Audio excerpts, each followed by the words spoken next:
공수, 배. 안녕하세요.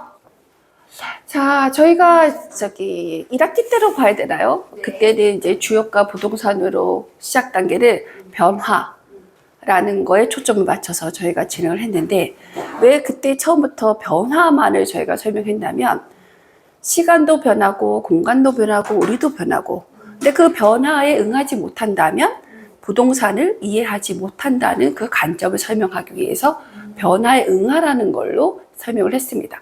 근데 저희가 이제 8차 16시간을 수업을 진행해 보니까 변화했는데, 근데 변화의 큰 최종 목적지는 무엇인가에 대한 질문을 던져야 될 때가 됐고, 사실은 모든 변화는 잘 살고 싶어서 변화하는 거지, 뭐 흉이라든가 안 좋게 되려고 변화하는 건 아닙니다. 그렇게 보면 지금 우리 현대에서 가장 잘 사는 건 무엇일까? 아마 부자의 삶이겠죠. 근데 그 부자라는 개념이 주역에서 말하는 부자와 우리가 생각하는 부자는 전혀 다릅니다. 기본 개념이. 그래서 현대에서 말하는 부자 개념, 그리고 우리가 생각하는 부자 개념을 한번 인정해보고, 그리고 특히 우리가 이제 수업이 주역과 부동산이라는 그 한정된 상황에서 그럼 부동산 부자는 어떻게 부자가 되었느냐. 그러면 그 사람들이 어떻게 자연의 이치, 뭐냐면 세상이 변한다. 시간이 변하고 공간이 변하는 것을 통해서 미리 어떻게 그 공간을 선점하고 미리 어떻게 시간의 때를 기다리는가를 배우지 못하면 사실은 변화에 응해도 부자가 되지 못합니다. 그래서 변화에 응하는 게 1차였다면 두 번째는 부자가 되는 그 이치를 깨닫는 시간으로 잡았습니다. 자, 그러면 부의 정의. 그러면 어떤 부자가 여러분들이 꿈꾸는가를 질문을 던지고 싶은데, 돈이 많은 부자가 기본적인 원칙이겠죠? 근데 돈이 많은 부자인데 사실은 빨리 돌아가셨으면 부자가 아닙니다. 간단하게 얘기하면 부자는 오래 사셔야 됩니다. 그리고 두 번째, 돈이 많은 부자였는데 자녀들이 상속 때문에 서로 싸움이 났어. 그래서 자기 아버지가 물려준 200억짜리 재산을 법원에 경매를 공탁을 한 뒤로 자식들이 싸우다가 그 200억을 지키지 못하고 뭐 세금 내고 소송하고 해갖고 뭐 다들 50억, 30억, 20억 불불이 흩어지는 경우도 많거든요. 그러면 그것도 부자가 아닙니다.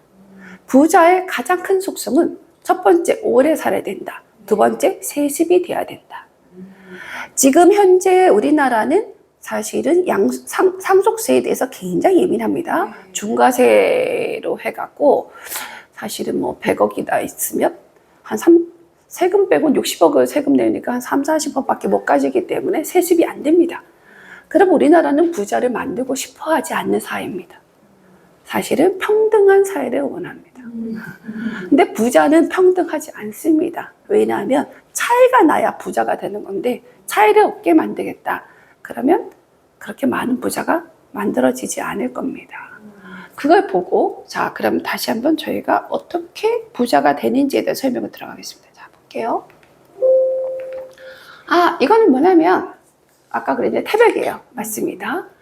이번 여름에 태백에 갔을 때 제가 보고 사진을 찍었는데, 이게 이제 매봉산 자락에 있는 건데, 굉장히 넓어요. 산 전체가 사실은 뭐 배추밭하고 배추 말고 양배추로 심겨져 있고, 그리고 여름에는 그리고 이거 풍력 발전소가 한 27몇 개가 있어요. 그러면 여기를 개발했던 사람들은 사실은 소문에 의하면 태백시 홍보물에도 나와 있습니다. 거지들이었습니다.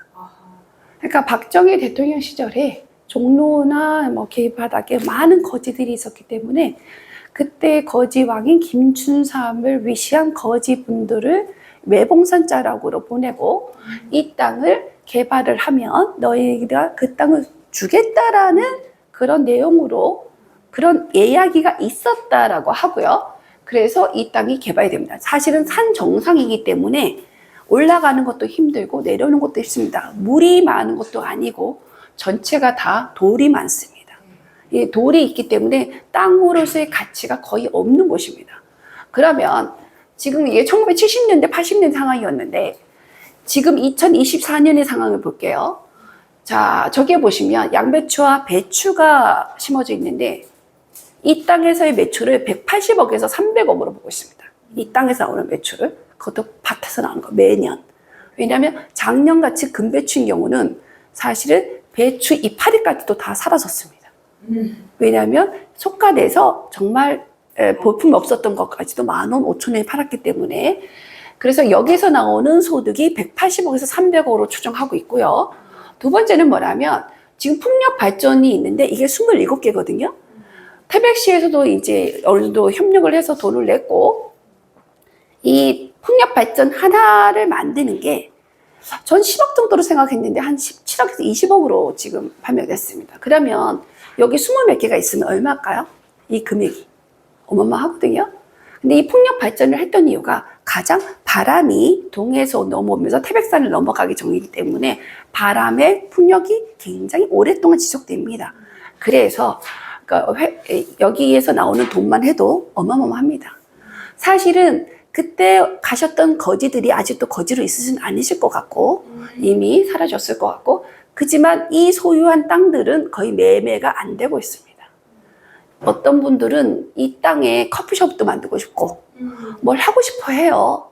근데 팔지를 않습니다. 그래서 일반적인 땅의 매매는 서로 이제 친한 분들끼리 제가 보기에는 이루어지고 있고, 아마 지금도 여기에 소득이 뭐 300억에서 500억이면 사실은 이미 이 땅의 가치는 거지 땅이 아닙니다. 부의 원천입니다. 그래서 상황이 바뀌는 거예요. 옛날에는 돌밖에 없어서 뭘 해먹을 게 없어서 배추를 심었는데 그 배추가 날씨가 더워지고 그 온난화에 의해서 거의 타버리거든요. 배추가 더워지는데 이게 추운 곳이라 사실은 그 더위와 추위에 강해서 단단한 배추가 됩니다. 그래서 배추의 가격이 오르죠.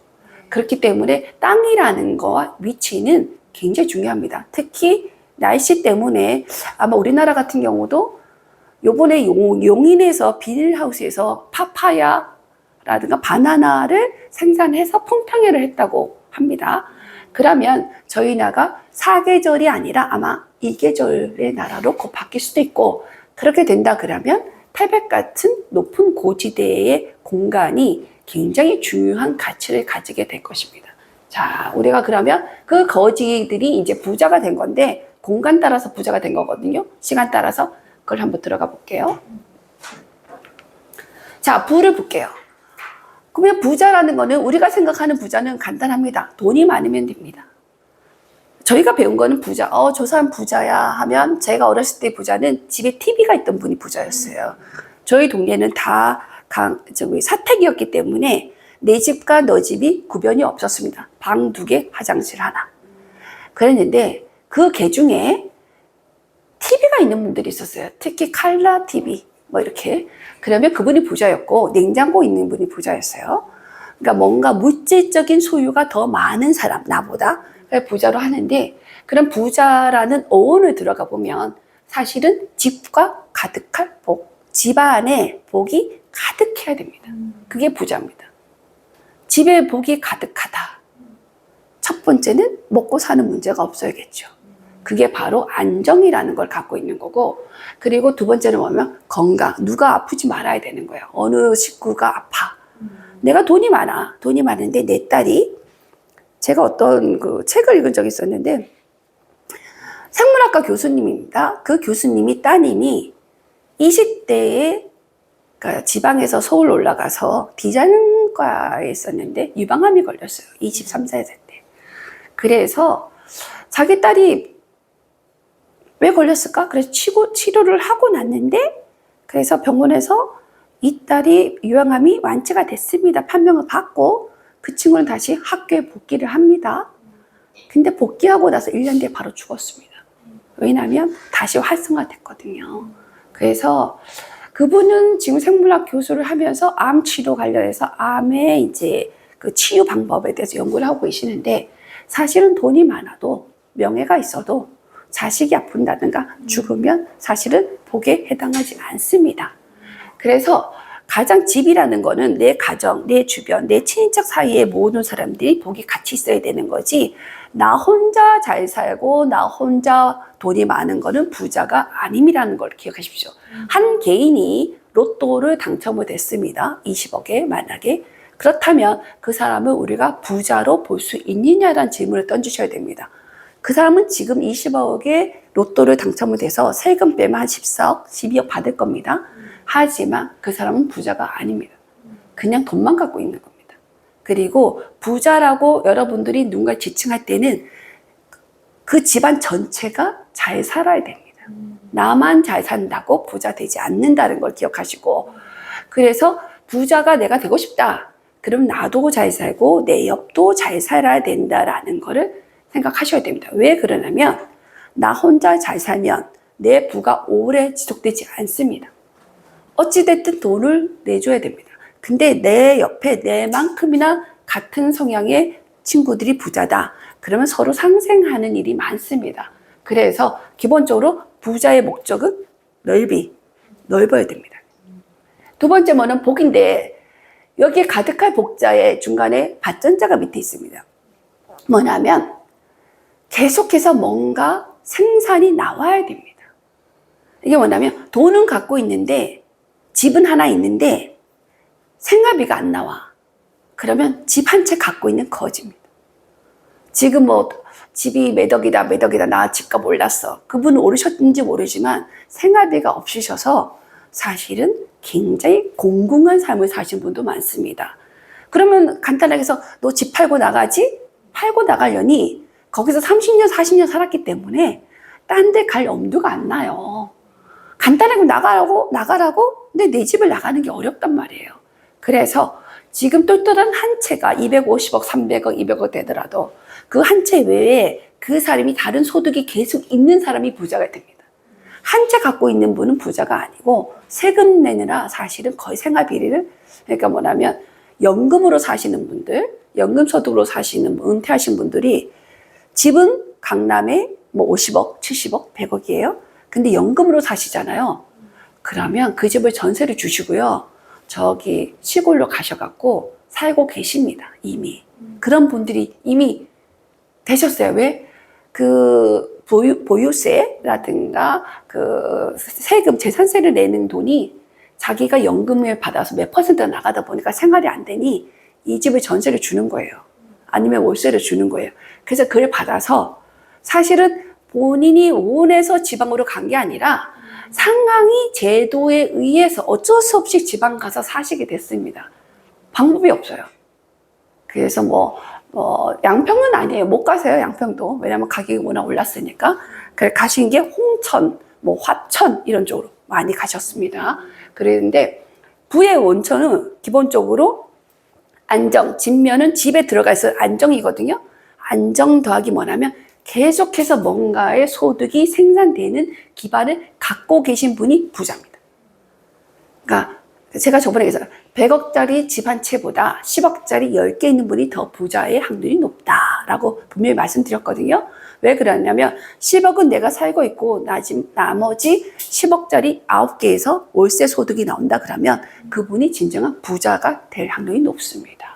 그래서 여러분들이 부자가 되고 싶어 한다면 첫 번째, 내 가족과 내 이웃도 다 같이 부자의 계열에 들어가야 되고 돈을 벌어야 되고 그리고 안정된 삶을 살아야 되고 건강해야 되고 두 번째는 뭐냐면 계속해서 뭔가 월 소득이 있어야 됩니다.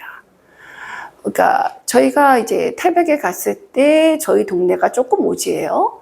그런데 그러면 교통 약자를 위해서 차가 없는 분이 25,000원인가 23,000원을 줘요. 60세 이상을. 근데 그 2만 얼마가 사실 여러분들 근데 2만 얼마면 밥값도 안 돼. 커피값도 안 된다 할 수 있는데 매달 들어오잖아요. 그거 생각보다 괜찮습니다. 그러니까 뭐라면 부자의 기본은 뭐냐? 매달 10만 원이든 20만 원이든 50만 원이든 100만 원이든 매달 들어오는 소득이 있는가가 중요한 겁니다. 그러니까 여러분들이 내가 집이 하나 있어. 집도 있는데 매달 소득이 금융소득이든 아니면 부동산 임대소득이든 아니면 내가 하는 노동소득이든 뭔가가 계속해서 들어오는 구조를 만드셨다 그러면 부자의 조짐을 갖고 계신 걸로 보시면 됩니다. 자, 부는 말씀드렸어요.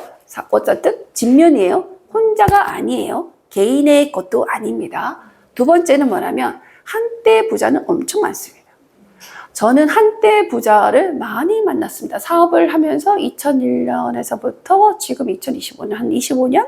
그리고 그 이전에 사회생활 10년 했으니까 35년 동안에 만난 한때 잘 나가던 분들은 많아요. 근데 오랫동안 그 부를 지속하고 축적하는 분들은 많지 않았습니다. 그래서 개인이, 그리고 제가 아는 부자분들은 형제 전체가 전부 다 부자인 경우가 많아요. 자기 혼자가 부자가 아니라 자기 형제들한테도 기회를 줬기 때문에 그 형제 전체가 다 부자이고, 두 번째는 오랫동안 부자로 있는 겁니다. 그러니까 뭐 1, 2년이 아니라 10년이 아니라 뭐 30년, 40년 부자가 있고, 또 두 번째 뭐냐면, 세 번째 뭐냐면 그 부의 세습이 지금 자식 때뿐만 아니라 손자, 손녀 때까지 이어질 수 있는 그 기반을 이미 닦아놓고 계십니다. 그러니까 내가 갖고 있는 돈을 내 자식한테만 뿐만 아니라 내 후대까지 내려갈 수 있는 그 루트를 이미 준비하고 계신 분들이 부자입니다. 그리고 이 부자들은 불안한 거에 리스크를 절대 안 갖습니다. 아무리 뭐 이렇게 대박 난다는 거에 집중하지 않습니다. 그냥 은행 이자보다 좀 낮다, 그래도 만족하십니다. 왜냐하면 불안한 요소를 없애려고 하십니다.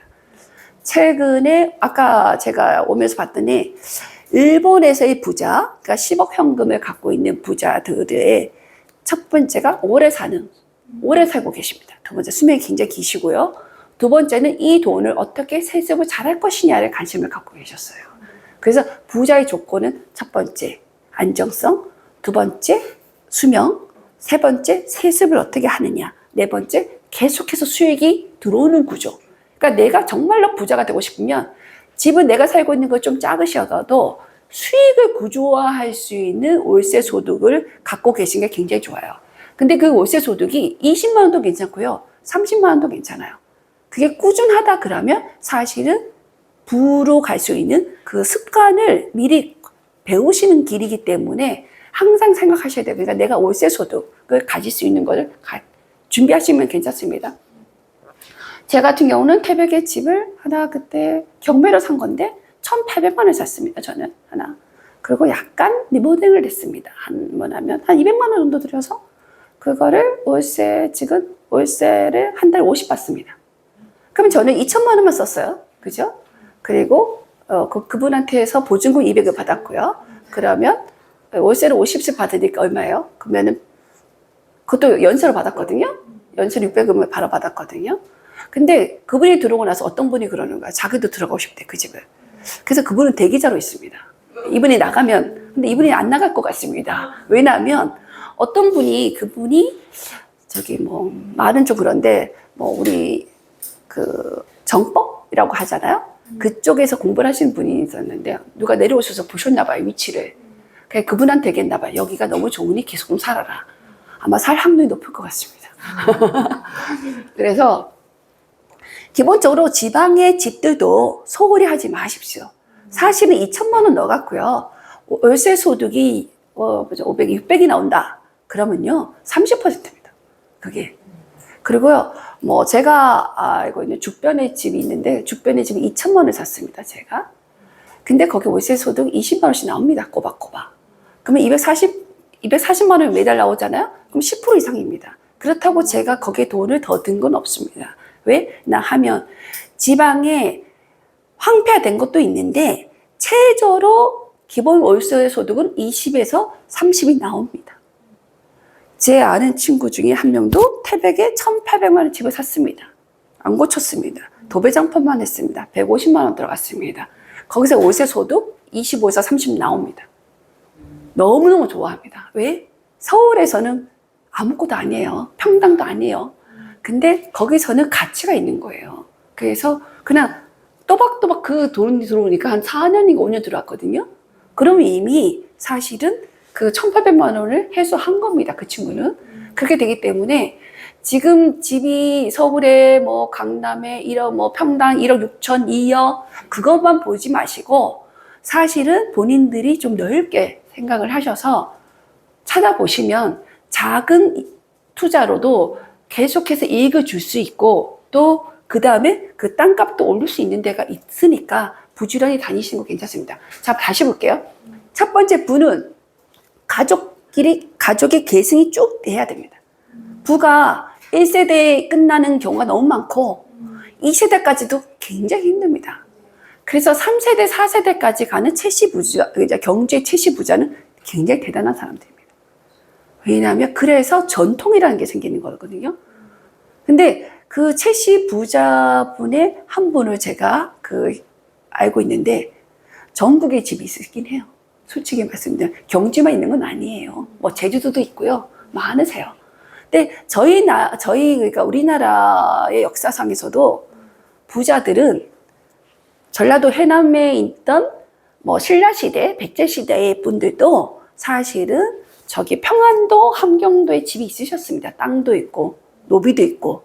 그랬기 때문에 진정한 부자는 한 지역을 갖고 있는 게 아니라 여러 지역으로 확산하는 게 왜? 필요에 의해서 그렇게 준비가 됩니다. 그리고 평안하고 안정돼야 됩니다.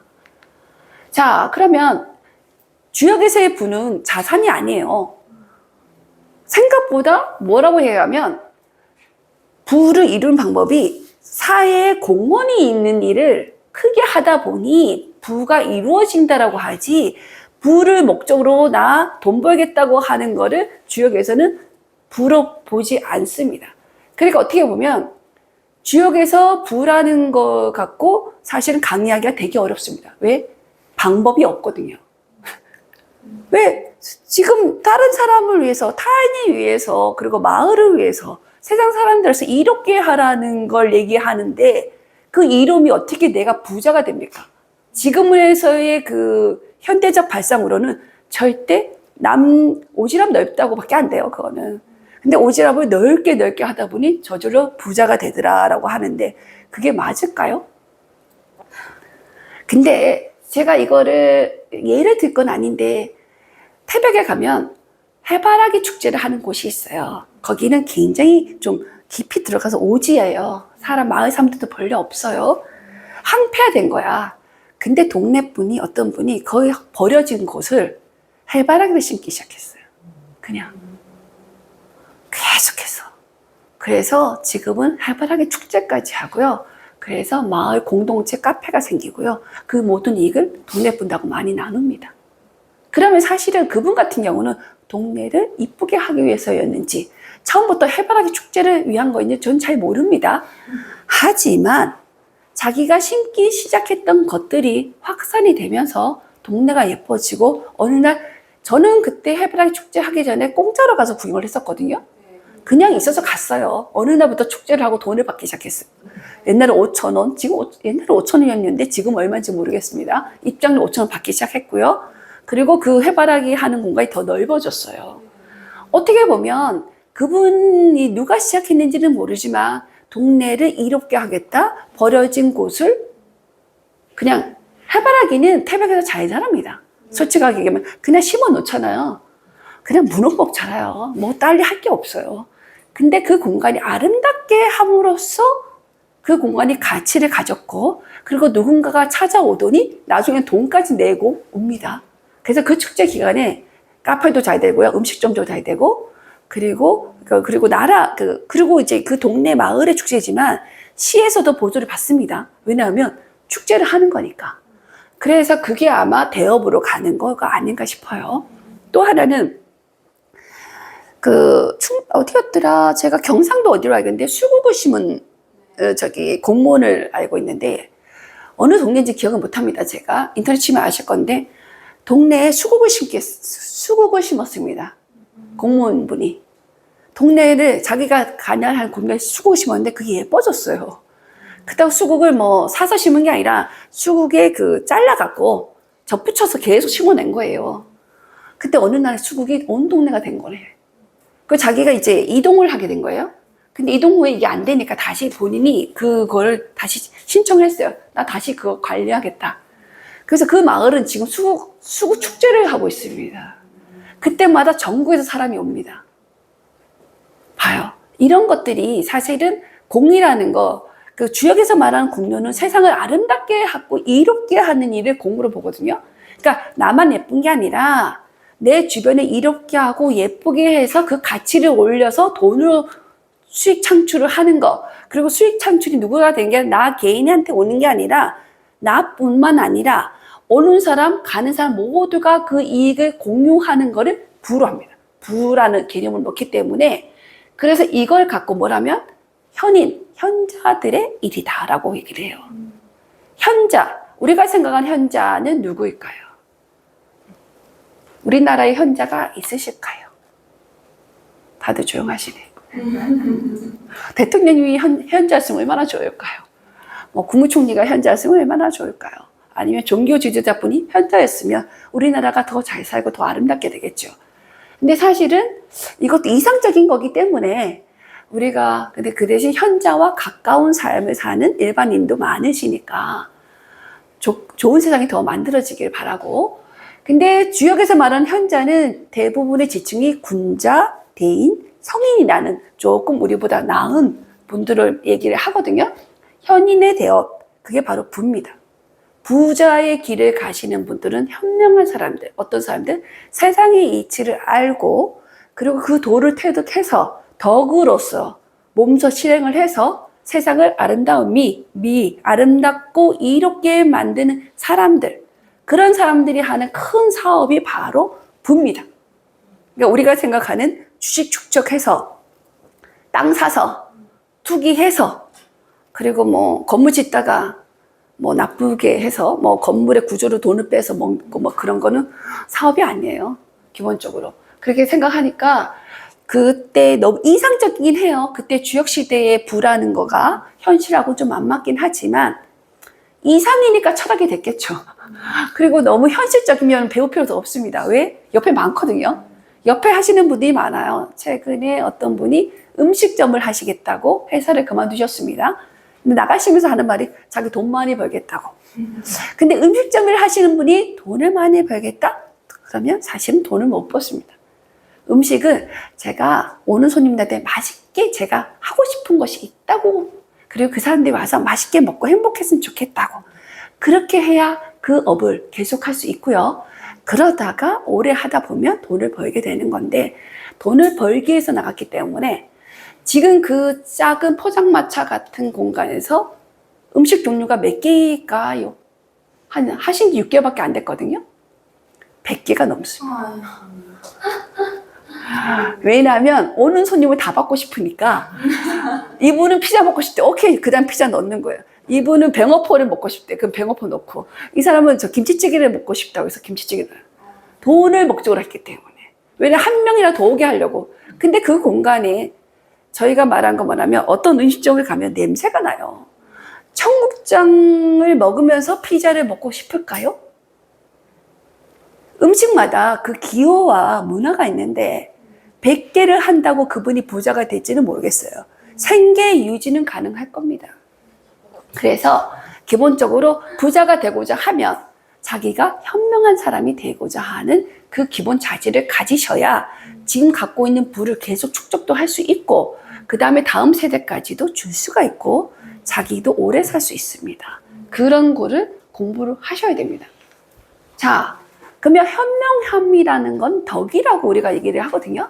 근데 이 덕이란 건 뭐냐면 드러나야 돼요. 행동으로 나타나야 돼요. 걸으면서도 나타나고 몸에서도 나타나고 마음에서도 나타나고. 그래서 저는 어떻게 보면 목소리에서도 나타난다고 생각합니다. 어떤 분은 전화를 딱 받자마자 이분하고는 얘기하고 싶지 않은데, 그러면 딱 그래요. 아, 예, 안녕하세요. 아, 얘기하다, 아, 예. 제가 갑자기 손님 오셨네요. 다음에 할게요, 이렇게. 왜냐하면 힘듭니다. 목소리에서도 막 힘이 들어요. 근데 그거는 그분이 일부러 저한테 뭐 나쁜 거 전혀 없어요. 그냥 여보세요 인사말 했는데도 이분이 좀 힘든데? 왜 이렇게 힘들지? 뭐 제 상태가 좀 안 좋을 수도 있긴 한데 그래요. 그냥 문자가 딱 봤는데도 왜 갑자기 나한테 연락을 했을까? 그거는 뭐냐면 내가 갖고 있는 감정이 그 사람이 덕이 있다는 생각을 안 하는 거야. 그 사람이 인지하지 않은 거야. 왜 연락을 했을까? 저는 친척도 그런 사람이 있어요. 솔직하게 말하면. 그냥 친척분들도 누가 연락을 하면 갑자기 막 우리 남편한테 연락을 해. 아빠, 이분이 왜 전화했을까? 당신한테 혹시 전화 받은 거 있어? 아니? 아, 그래? 야, 혹시 뭐 우리 뭐 놓친 거 있어? 그런다고. 아, 아니라고 그런다. 아, 알았어. 그러면은 아직은 전화하지 말아야지. 리턴 전화. 그분이 다시 전화할 때까지 기다려 봐야지. 아니, 그냥 문자 하겠지. 그렇게 하는 건데, 이게 뭐냐면 덕이 없으면 그 사람하고 친해질 수가 없어요. 그냥 장벽이 이렇게 있는 거예요. 베리어를 해갖고 벽이 탁 세워져 있는 거야. 내가 나빠서도 아니고 그 사람이 나빠서도 아닌데 그냥 뭔가가 좀 어그러지고 있는 거예요. 근데 그건 내 덕도 부족한 거겠죠. 그 사람 덕만 부족한 게 아니라 나도 그 아량이 없어서 그렇게 생기는 거니까 분발해야 되는데, 이 사람은 우리는 기본적으로 사람인지라 약간 부족하고, 그리고 우리 안엔 동물의 본성이 있기 때문에 본능적입니다. 도망가고 싶어 하는 본능, 약간 불안하고 싶은 본능이 있어서 그걸 덕이란 걸로 상쇄시켜야 되는데 어렵습니다. 이 덕. 그러면 자연에서의 덕은 뭐냐면 매일매일 새로워지는 덕을 갖고 있습니다. 자연은 우리보다 더 많아요. 아침에 제가 한 2주 정도 아팠거든요. 태백에서 감기 걸리면서. 아마 1학기 때 저는 사업도 하고 공부도 하고 했는데 강의는 처음이었어요. 1학기 때. 애썼나 봐요. 이거 별거 아니라고 생각해서 오케이 알았어요. 막 저는 용기가 굉장히 무모한 용기가 많습니다. 별로 준비가 안 됐는데도 아싸 한번 해보죠 했는데 나름대로 애썼나 봐요. 그리고 불충분하고 좀 부족하긴 했지만 그때 그 시간 동안은 제가 충실히 했습니다. 그랬더니 전 사실은 코로나도 걸린 적이 없는 사람이고요. 코로나 환자하고 밥을 먹었는데도, 그러니까 왜냐면 저랑 저녁에 밥을 먹은 사람이 그 다음날 코로나로 걸려서 입원을 하셨던 분도 있어요. 그래서 제가 그랬어요. 그분한테 코로나 걸렸을 때 나 만났다고 하지 말라고. 내가 혹시 코로나 걸리면 그때 얘기하겠다고. 그분이 저한테 얘기 안 해갖고 저는 병원 안 갔습니다. 네. 그분은 병원에 갔었는데 한 3번 정도 그분은 걸렸어요. 저는 한 번도 안 걸렸어요. 맨날 밥 먹어도 안 걸렸어. 그래서 그랬는데 이번에는 제가 몸이 좀 아팠고 온몸에 사시처럼 걸렸고 목소리가 안 났어요. 그래서 2주를 사회생활을 못했습니다. 그래서 아예 태백에 있었어요. 사회생활은 서울에서 하는 거지 태백에서 하는 거 아니거든요. 태백은 자연과 있기 때문에 그냥 하늘 바라보고 풀 보고 풀 뽑고 꽃 보고 그냥 벌레 지나간 거 보고 벌레 나방 다니면 좀 잡고 모기는 별로 없지만 뭐 웨잉 소리 나면 뭐죠? 에프킬라 좀 되기도 해요. 산속이라. 그렇게 있었는데 목소리가 안 나와서 사실 서울에 못 왔습니다. 그 2주 동안 본 게 뭐냐면 새소리가 아침마다 4시에 울리는 애가 있고요. 6시에 울리는 애가 있고요. 9시에 울리는 애가 있는데 새소리가 다 달라. 어떤 데는 들리기도 하고 안 들리기도 해. 그래서 매일 달라요. 사람은 다르기 힘들어요. 만나도 그 습이 거의 비슷해요. 옛날에 10년 전에 만난 애랑 지금 만난 애랑 왜 익숙한지 아세요? 걔가 별로 안 달라진 거야. 하는 행동이. 근데 자연은 생각보다 내가 조금만 풀을 안 뽑아도요 금방 자라 있습니다. 그리고 어제 자랐던 정년에 자랐던 풀이 원래는 안 자라요. 무슨 변화인지 그 풀이 없고 딴 풀이 와 있어요. 그러니까 그래서 내가 그 풀을 없애잖아요. 전혀 생각하지 못했던 꽃들이 와 있기도 해요. 그래서 자연이 만드는 거는 매일매일 새로워지는 걸로 가득 찬 덕이 있습니다. 인간이 만드는 덕하고 전혀 달라요.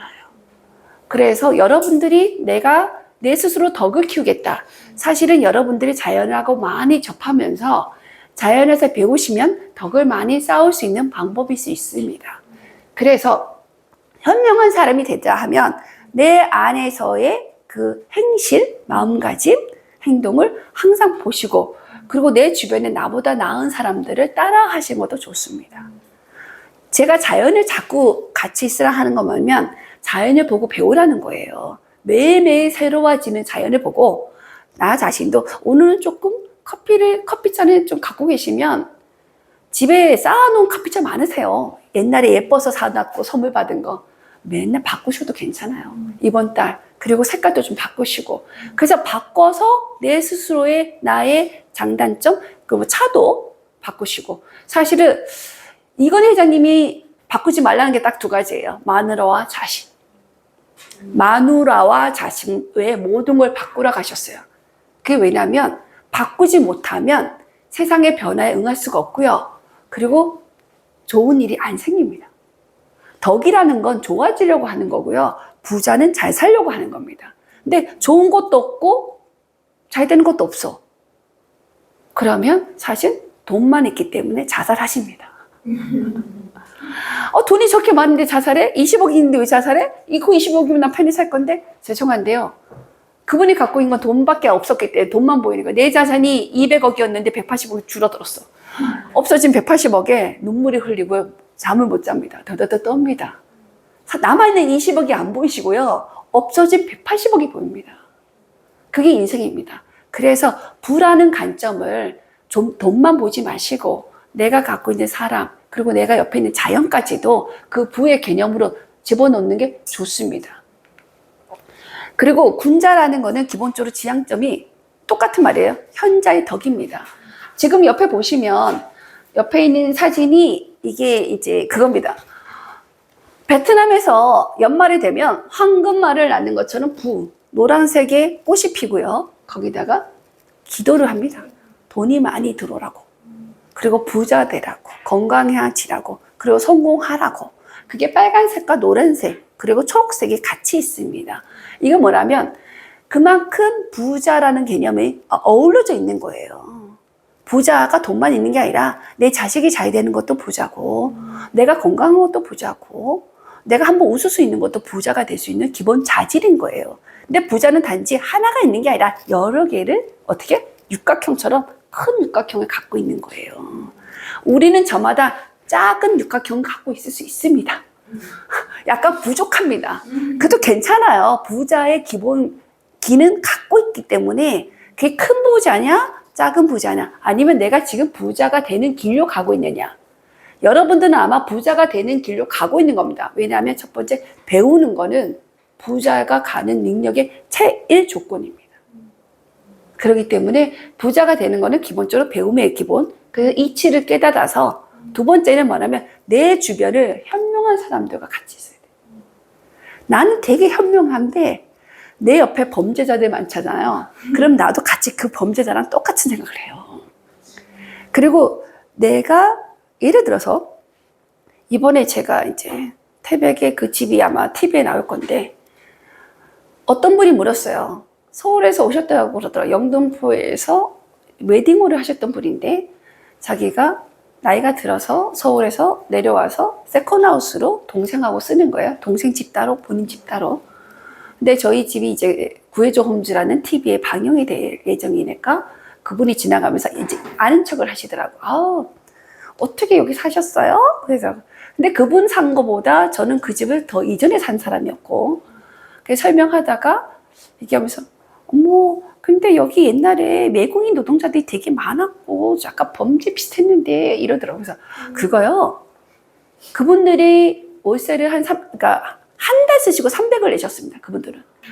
그러니까 배추를 수확하는 시기 2-3달 동안에 그 1년 내 수수료를 300을 받으셨어요. 그러니까 집 하나도 안 고치고요. 그냥 잠만 자면요. 집 하나에서 300을 버셨기 때문에 집을 경매로 뭐 1,500씩 사신 분들이 10개 정도나 8개를 전부 다 외국인 노동자들한테 물려주셨어요. 근데 그분 입장에서는 3천이 나오는 거예요. 안 할 리가 없죠.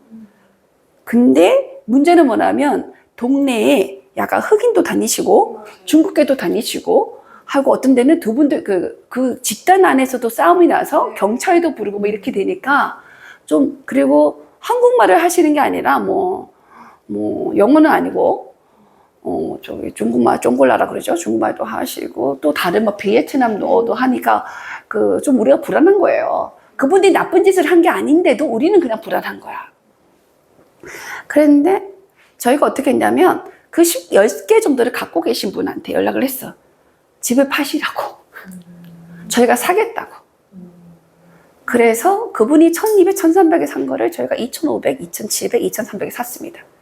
왜냐하면 적극적으로 내 동네를 아름답게 하기 위해서 사실 아름답게 하는 게 아니라 내가 알고 있는 불안의 요소를 없애기 위해서 샀습니다. 그렇게 사서 그 외국인 노동자가 더 이상 안 오게 했고요. 그리고 그 집들을 다 고쳤습니다. 예쁘게. 그래서 동네 잔치를 조금 더 발전시켰어요. 그분한테 그 얘기를 했더니, 아, 그래서 어느 날부터 동네에 이상한 외국인들이나 어떤 노동분들이 안 보이셨군요. 하더란 거예요. 그게 뭐냐면, 같이 한 거예요. 혼자 한 게 아니라, 저희 친구들한테도 그렇게 해서 집에 같이 산 거거든요. 그러니까 동네가 좀 좋아지게 된 계기가 이런 거예요. 이번에 보니까 마크 저커버그라는 미국의 회장님께서 자기가 집을 한 채 사신 다음에 옆에 있는 자기 집 근처에 있는 집을 다 샀어요. 엄청 넓게. 그리고 그거를 다 수영장 하나 만들고요. 손님용 만들고요. 그리고 파티용 만들고 그 다음에 학교도 지었어요. 자기 아이들 교육시키는 곳으로. 그게 뭐냐면 그분은 혼자 돈으로 다 한 거고요. 저는 혼자 돈을 한 게 아니라 제 친구들을 다 모아서 했습니다. 그러니까 물론 마크 저커버그가 하는 그 돈은 어마어마한 수천억이겠죠. 근데 그 수천억이 중요한 게 아니라 저는 2,500, 3천만 원, 5천만 원도 중요합니다. 왜? 여러 사람이 모여서 한 거니까. 바로 그게 대업입니다. 그게 제가 현자란 건 아니고요. 그런 일들도 이루어질 수 있다는 걸 얘기합니다. 그래서 어떻게 되면 문화가 좋아지는 거예요. 동네에 꽃을 심고, 꽃을 심었어요. 근데 한 번 심을 때 한 100만, 200만 썼는데 그 다음 유지를 못했어요. 풀이 나니까. 그리고 동네 분들이 저희가 자주 못 가니까 꽃 심은 자리에다가 본인들이 꽃을 뽑으셔갖고요. 고추를 심어놨어요. 근데 그 고추를 좀 잘 심기도 했어요. 저희보다 낫긴 하더라고요. 이렇게 예쁘게 팍팍팍 질서 있게. 하지만 어찌됐든 간에 근데 지금은 또 뭐냐면 저희 세컨하우스 쓰는 친구들까지 합류하셨어요. 어떤 합류했냐면 꽃을 심어요. 근데 본인들이 상추도 심어놨어. 그 사이사이에 그 꽃을 심고 꽃을 심고 상추 심고 오이 있잖아. 오이 농구를 이렇게 예쁘게 6줄을 해놨어요. 저 가서 오이 따먹습니다. 치커도 심어놓고 사이사이 꽃과 사이사이 심어놨어요. 그러니까 이게 뭐냐면 문화예요. 이번에 이제 TV에서 그 촬영 나오신 분들이 되게 독특하게 봤어요. 왜냐하면 꽃만 있는 것도 아니고 거기에 호박도 덜려있고 밥도 있고 그 문화 자체를 굉장히 좀 어떻게 설명할지는 모르지만 그게 바로 문화인 것 같아요. 우선 휴지가 없고 동네에 지저분한 게 좀 사라졌습니다. 많이. 그게 바로 문화입니다. 제가 말한 건 제가 하는 일이 군자는 아닌데 제가 생각하는 건 어떤 공간이든 내가 있는 공간을 깨끗하게 유지하고 아름답게 유지하는 게 바로 미소, 아름다운 미풍양속을 만드는 일이라는 거죠. 자, 볼게요. 자, 주역에서의 현인의 정의는 첫 번째 덕, 도, 업, 인, 지. 덕은 말씀했습니다. 우선은 내가 갖고 있는 그 검소한 덕이라든가 아름다운 미덕이라든가 현덕을 쌓은 다음에 그걸 바깥으로 표현하는 그 행위적 결과를 도출해야 되고요. 도는 뭐냐면 자연과 더불어 살면서 자연의 이치를 통해서 그 순리적 이치에 순응하면서 시간이 주는 배가 법칙, 공간이 넓어지는 확대 법칙, 그거의 밀도감을 올리는 법을 배우시는 거고요. 업은 내 일을 통해서 세상을 이롭고 아름답게 만들어지는 유익한 일을 계속 하시는 게 현자여야 되고요. 이는 나와 남과의 관계에서 인간성이라는 인간 존재의 그 덕성, 인격, 그거를 갖추셔야 되는 거예요. 지는 뭐냐면 위험을 아셔야 돼요. 내가 위험을 모르시면 모든 게 다 좋습니다. 근데 사실 모든 게 다 좋진 않습니다. 첫 번째 뭐냐면 나의 장단점이 있고 남의 장단점이 있고 세상에 장단점이 있어요. 위험이라는 게 있어요. 그 위험이라는 걸 지는 사실은 어떻게 보면 위험을 인지하는 능력이라고 보셔야 돼요. 그러니까 리스크 관리 그걸 하실 수 있어야 돼요. 왜냐하면 내가 전세를 주고 아니면은 대출을 껴서 집을 샀습니다. 근데 간단하게 얘기하면 지금 627 이후로 제가 말씀드렸어요. 6억 이상 대출 못 받고 바로 진입을 해야 된다. 주소지 전입을 해야 된다 그러면 내가 거주를 해야 된다 그러면 사실은 집값이 10억 이하가 10억 언저리가 굉장히 잘 팔릴 거다. 근데 지금 벌써 나타나는 게 9억대, 10억대 집이 팔리고 있습니다. 그리고 두 번째는 뭐냐면 집값을 올린 사람이 60, 70대가 아니에요. 30대, 40대 분들이 올렸어요. 그러면 30대, 40대 분들이 집을 샀었던 곳이 어디냐면 마포 쪽이에요. 노도강이 아니에요. 사실 마포 쪽에 있어요. 그 마포 쪽의 집값이 흔들리기 시작했습니다. 거품이 나요.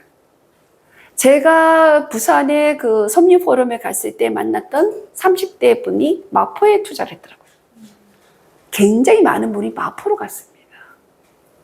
왜냐하면 서쪽에 사는 분들, 영등포, 그리고 구로 쪽에 3040 친구들은 마포가 가깝습니다. 마음이. 사람들은 멀리까지 못 갑니다. 생각보다.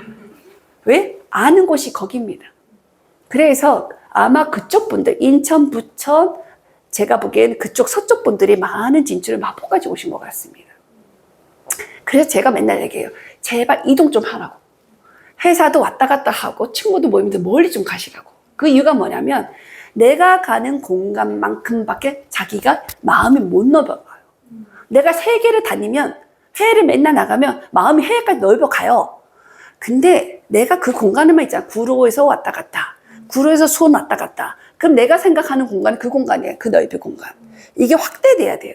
확대되지 못하면 투자할 수 있는 돈이 있는데도 막상 못 갑니다. 아는 게 그게 편해요. 내 친구가 옆에서 마포에 투자해. 마포 너 어디야? 공덕동? 내 아는 데인데? 갑니다. 근데 내 아는 친구가 강남에 나 강남 안 가봤어요. 강남은 되게 비싸. 거기 못 가. 야, 거기 가니까 힘들어. 사실은 똑같은 금액일 수도 있는데 미리 먼저 정리한 거예요. 그래서 이번에 나온 대답은 노도강보다 마포 쪽이 더 많이 내려가고 있습니다. 거품이. 3040 친구들이 투자하는 걸 유심히 보십시오. 거품이 일어납니다. 그 지역은 가지 마셔야 됩니다. 위험해지거든요. 네, 너무 많이 올랐죠. 그 친구들이 다 산 겁니다, 사실은. 근데 지금 대출이라는 게 연장이 이번에 대출 받았던 게 만약에 이 친구들이 막 10억에서 샀는데 그 부동산의 부동산 대출을 받고 자기는 신용 대출을 받았던 것까지 하잖아요. 보통 10억까지 나오는 경우도 있는데 못 나오는 경우 많으면 신용 대출하고 뭐 집안 대출 이렇게 사거든요. 근데 대출을 잡기 시작하잖아요. 그럼 이게 내려갑니다. 그러면 어려워져요. 그리고 3040 친구들 대다수가 인터넷이라든가 IT 쪽이 많거든요. 근데 지금 IT가 별로 안 좋습니다. 안 좋아요. 게임에서도 안 좋고요. 그리고 2년에서 3년이고 그리고 또 직원들을 지금 6개월 인턴 하다가 자르고 뭐 아니면 2년, 3년에서 자르고 월급이 3년 정도 되면 이제 다시 이제 오를 수 있거든요. 그때쯤 정리합니다. 3년 딱 하고 30대 명예퇴직 나옵니다. 사실은 명예퇴직이라는 게 말이 안 되는데 이미 그게 나옵니다. 그러면 집은요 30년 모기지론이에요. 거의. 그죠? 아니면 20년 모기지론이에요. 근데 내가 지금 팔려고 할 때 집이 안 팔려요. 그래서 리스크 관리 굉장히 중요합니다. 지라는 건 뭐냐면 내 자신의 그 경제적 능력을 미리 아는 것도 지가 되는 거고 세상의 흐름의 변화, 정권의 변화, 그리고 인플레이션의 변화, 경제적 흐름의 변화를 아는 것도 중요합니다. 최근에 제 동생이 포항에 갔다 왔어요. 포항은 기본적으로 포항 제철을 위시한 제철소가 있어서 굉장히 좋은 곳이었어요. 근데 제가 말씀드렸어요, 옛날부터. 왜냐하면 어떤 산업으로 큰 도시는 산업 때문에 망한다. 근데 포항은 오래전에 산업화가 됐기 때문에 포항 제철 안에 있는 모든 거를 리모델링을 하기 어렵습니다. 근데 새로운 데로 가서 시설을 하는 게 더 쌉니다. 설비가. 근데 한국에다가 포항제철 같은 설비를 할 이유가 없어요. 왜? 더 싼 임금이 있는 다른 해외 지역에 나간 게 낫거든요.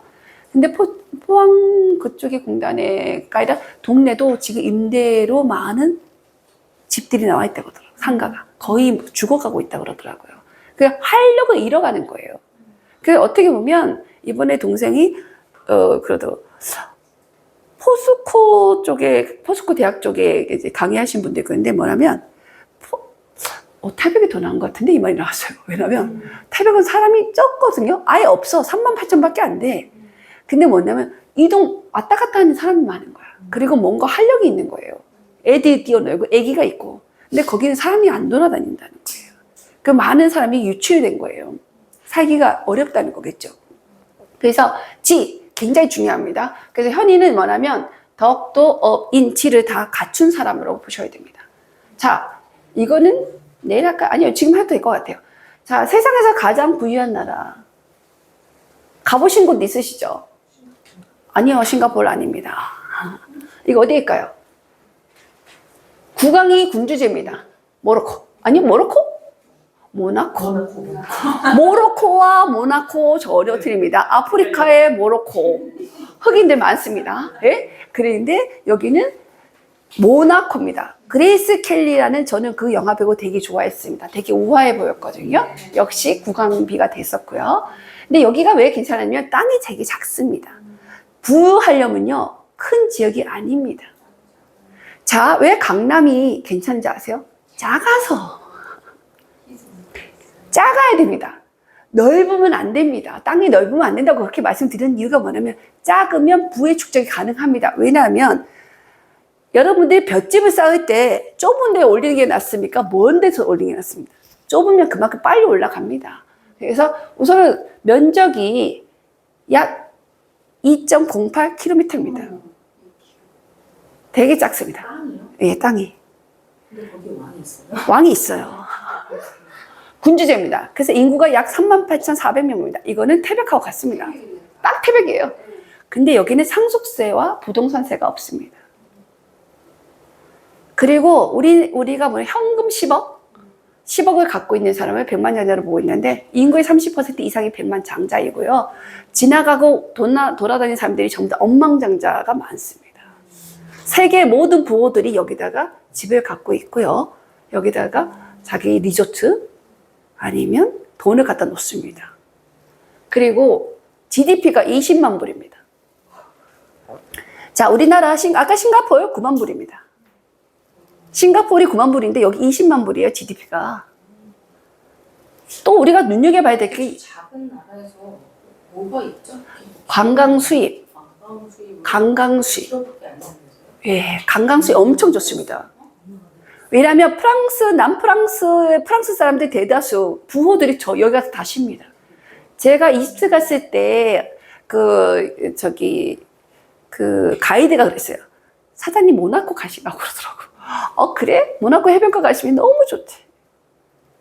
한번 꼭 가셔야 된다고. 가보시면 뭐가 부은지, 뭐가 아름다운지 보실 수 있을 정도로. 그래서 한번 가보겠다. 그때 시간이 안 됐었거든요. 따로 한번 가볼 생각인데 중요한 게 뭐냐면 여성의 2021년 수명이 93.4세입니다. 남성 85.6세입니다. 수명이에요. 그래서 제가 아까 했잖아요. 부자라는 거는 수명이 길어야 됩니다. 수명이 짧은 나라는 부자에 들어가지 않습니다. 이게 수명이라는 게 굉장히 중요하고요. 일본 같은 경우도 수명이 긴 분이 부자가 많습니다. 그러니까 만약에 강남구를 보셨을 때 그 동네에 수명이 길다. 그럼 부자일 확률이 높아요. 수명이 짧다. 부자가 아닐 확률이 높습니다. 그만큼 돈이 많아서 건강관리를 하는 건지 건강해서 오래 사는 건지 그건 잘 모릅니다. 그 역학관계는 상생이기 때문에 뭐가 먼저인지 아니면 DNA가 좋은지 알 수 없습니다. 강남 같은 경우는 제가 진입했을 때 봤던 거는 키가 무지 컸었어요. 키가 굉장히 커요. 여자분들, 남자분들의 그 평균 키 자체가 높습니다. 키도 굉장히 중요한 거였어요. 그리고 또 중요한 게 치안이 좋습니다. 여기는 70명당 경찰 1명 있습니다. 지금 트럼프 대통령께서 워싱턴 DC에 거지가 너무 많아서 지금 방위군 투입해갖고 다 정리하신다고 그러거든요. 워낙 치안이 안 좋기 때문에. 부자가 되려면 치안이 중요하거든요. 근데 여기는 70명당 경찰 1명이기 때문에 엄청나게 많은 경찰들이 수시로, 왜 돈이 많다 보니까 그만큼 많이 유지가 되고 있는 거예요. 20만 불이면 경찰도 월급 되게 세겠죠. 그렇죠? 그럼 여기는 살만해요. 그리고 부자들이 오기 때문에 팁도 엄청 많을 거 아니에요. 그렇게 보시면 부자라는 개념 안에 꼭 수명. 그러니까 말하면 부동산하고 수명 간의 관계도 한번 조사해보는 것도 괜찮을 것 같아요. 그러면 그곳이 수명이 긴 곳은 아마 부자로 될 확률이 높은 곳일 수 있다는 걸 얘기하는 거예요. 그러니까 강남구, 서초구, 뭐 종로구 다 뒤져보시고 거기에 인구密도뿐만 아니라 뭐냐면 수명이 긴 지역이 어디냐를 보시면 간단하게 하면 그 돈이 거기는 계속해서 돈의 부유를 갖고 있을 거라는 걸 생각하셔야 됩니다. 예. 자, 이건 싱가포르. 싱가포르는 뭐냐면 리칸유가 1950 몇 년도에 대통령이 되면서 총통이 된가? 대통령이 되면서 기본적으로 공공주택, 한마디로 하면 공공이 개발한 주택을 만들어서 배포를 했어요. 그래서 공공이 거의 80%, 79%가 다 자기 집을 갖고 있습니다. 굉장히 저렴한 집입니다. 그 저렴한 집을 분양을 받고 나서 원래는 대판매라든가 월세 임대가 안 됐는데 바꿨어요. 자기 집의 일부를 임대를 준다든가 대팔 수도 있습니다. 그렇지만 기본 개념은 국민들의 대다수가 80%, 79%가 자기 집을 다 갖고 있습니다. 그것도 집이 좁지 않습니다. 모든 시설이 다 들어가 있습니다. 수영장도 있고요. 그리고 모든 문화시설이 다 들어가 있는. 그러니까 우리나라 생각하면 그 아파트만 지어진 게 아니에요. 그 안에 그 인프라라는 그런 그 혜택들이 거의 골고루 들어가 있기 때문에, 그리고 좀 안 좋은 지역 같은 경우는 추가적 개발을 굉장히 해줘서 살만한 도시로 만들었습니다. 그 외에 일부 땅, 그리고 싱가포르는 땅이 전부 다 국가 소유예요. 그래서 90년 임대입니다.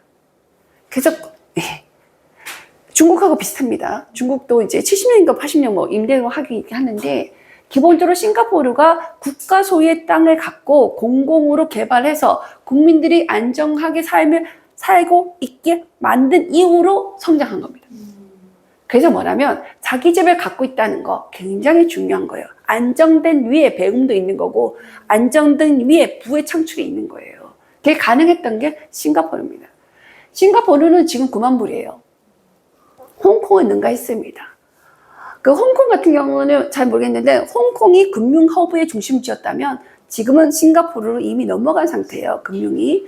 그리고 싱가포르 같은 경우는 관세 이런 거 다 무관세였어요. 그러니까 캐나다의 유명한 제약 회사들이 갖고 있던 되게 비싼 뭐 100만 원짜리도 세금을 안 내고 그대로 100으로 오거든요. 무관세로 들어와요.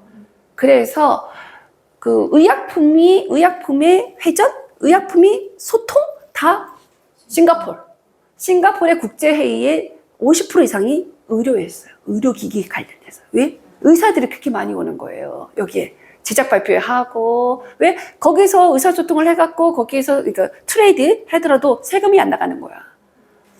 그러니까 한국에서 내가 세금 내고 본 것보다 거기서 사는 게 더 쌉니다. 그렇게 싱가포르가 그 제도가 괜찮은 거예요. 지금 오차드 거리가 되게 고급 거리거든요. 그리고 마리나 베이가 해변가도 괜찮은데, 그 해변가가 그 강가인데 되게 비쌉니다. 60억까지 갑니다. 평당 같은 거는. 평당 60억. 왜냐하면 땅이 90%가 그러니까 공공이 소유하고 있잖아요. 땅을 나라가 갖고 있고 일부만 임차하기 때문에 더 비싼 겁니다. 그러니까 개인이 그 미국의 유명한 투자 전문가가 20년 전에 갔는데 집은 소유 안 했습니다. 월세 삼십니다.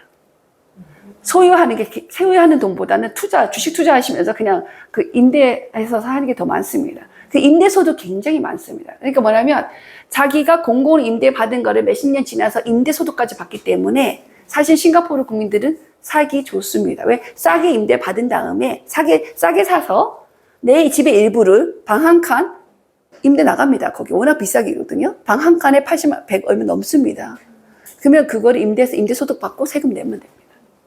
그러니까 우리나라하고는 전혀 다른 상태죠.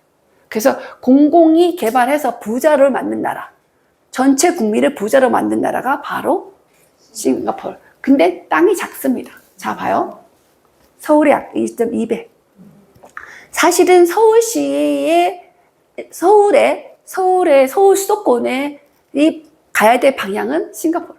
저는 모나코 너무 작고, 모나코는 사실은 강남이나 일부 쪽 생각해야 되는 거고, 사실은 싱가포르 쪽의 어떤 그 문화라든가 AI, 그리고 싱가포르는 전 세계에서 가장 빨리 첨단 문화를 받아들입니다. 그리고 그거를 응용하고요. 그래서 싱가포르 가시면 예술과 문화와 과학의 만남, 그게 이 싱가포르의 그 모토입니다. 예술, 과학, AI까지 갔는데 과학적인 거고 예술이 많거든요. 아트 앤 사이언스거든요. 여기가 추구하는 게. 왜? 아트도 돈이고요. 아트 미죠. 과학도 과학도 뭐야? 아름다운 과학이 사실은 잘 되는 거예요. 그러니까 핸드폰도 예뻐야 잘 팔리는 거예요. 핸드폰이 아무리 기능이 좋아도 예쁘지 않잖아요. 아무도 안 삽니다. 그래서 뭐냐면 돈을 보고자 하면 아름다움을 볼 수 있는 능력도 키우셔야 됩니다. 그게 부가 흘러가는 걸 알 수 있습니다. 동네를 갔는데 별 볼일 없는 동네를 좋다고 얘기하시면 안 됩니다. 그걸 볼 수 있는 눈이 바로 아름다움에서 오는 거예요. 그게 부로 같이 갑니다. 자, 잠깐 쉬겠습니다. 네.